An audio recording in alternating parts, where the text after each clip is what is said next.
Жиганский район по праву гордится первым президентом Якутии Михаилом Ефимовичем Николаевым, ведь очень многое связывает его с нашим Жиганском. В первый раз Михаил Ефимович попал в наши края годовалым ребенком. Его семья переехала в Жиганск в 1938 году. Я вспоминаю годы детства, которые провел именно в Жиганске. Я вступил 73 года тому назад в землю Жиганскую.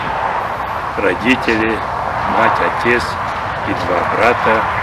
Мы переехали с Быков-мыса, где отец работал в рыболовецком артели, в Жиганск. И с тех пор я тесно связан с Жиганском. В Жиганске прошли мои юные годы. Я учился в Жиганской средней школе, окончил ее в 1956 году. После окончания вуза я вернулся специалистом с высшим образованием в вторую родину в Жиганск. Я преклоняюсь перед мужеством людей, которые живут испокон веков, осваивают необъятные просторы Жиганска.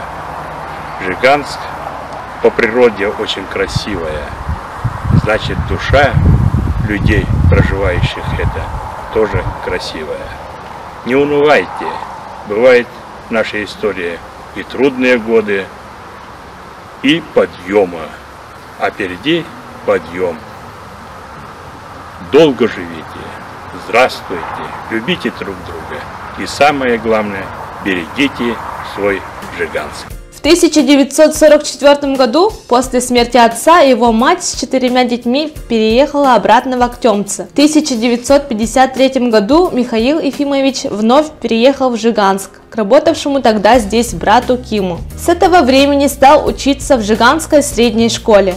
Перед вами стенд, посвященный первому президенту Республики Саха-Якутия Николаеву Михаилу Ефимовичу. Материалы стенда рассказывают о школьных годах Михаила Ефимовича. В 1956 году Жиганскую школу окончили 8 учащихся, и их выпуск стал по праву золотым, так как они добились больших успехов в жизни. Татьяна Сотникова окончила математическое отделение Якутского государственного университета. Долгое время преподавала в Якутском речном училище. Награждена знаками «Отличник речного флота России», заслуженный работник образования Республики Саха-Якутия. Элляев Владимир и Слепцов Станислав стали инженерами-строителями. Гоголев Иннокентий работал в профсоюзах. Федотов Владимир и Сафронов Николай стали школьными учителями. Шадрин Николай работал электриком. Шадрин Юлий – комсомольский работник. В 1961 году, окончив Омский ветеринарный институт, Михаил Ефимович уже в 3-й раз приехал в Жиганск и начал свою трудовую деятельность главным ветеринарным врачом района. Но активному молодому специалисту не дали долго работать на этом месте. Уже в том же году он был избран первым секретарем Жиганского райкома комсомола, где работал по сентябрь 1964 года. В годы трудовой деятельности Михаил Ефимович с женой жили в этом доме, который находится по улице Амосова.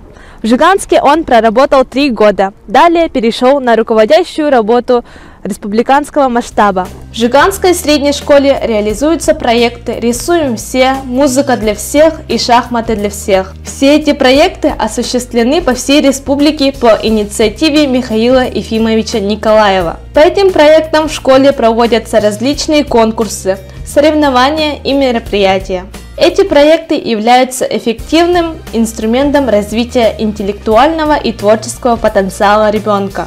Летом 2016 года в Жиганске работала летняя творческая школа «Музыкальный Жиганск» республиканского проекта «Музыка для всех», где обучение прошли дети из Булунского, Оленёкского и Анабарского улусов. Юных музыкантов обучали именитые педагоги. На заключительном мероприятии почетным гостем стал Михаил Ефимович Николаев.